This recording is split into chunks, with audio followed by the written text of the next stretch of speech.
بسم اللہ الرحمن الرحیم۔ انفو عمر چینل کے محترم ناظرین، السلام علیکم۔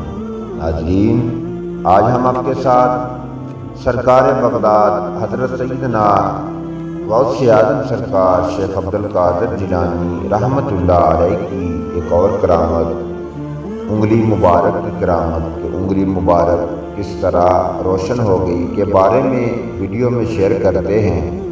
امید کرتے ہیں کہ آپ کو ویڈیو اچھی لگے گی۔ ویڈیو اچھی لگے ویڈیو کو لائک اور شیئر کریں اور چینل کو سبسکرائب کریں۔ شکریہ۔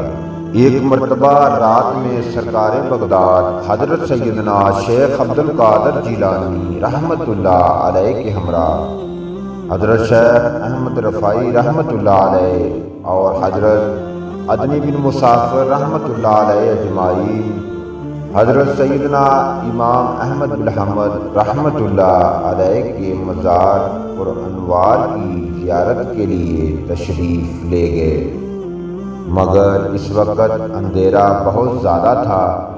حضور سیدنا غوث اعظم رحمۃ اللہ علیہ ان کے آگے آگے تھے۔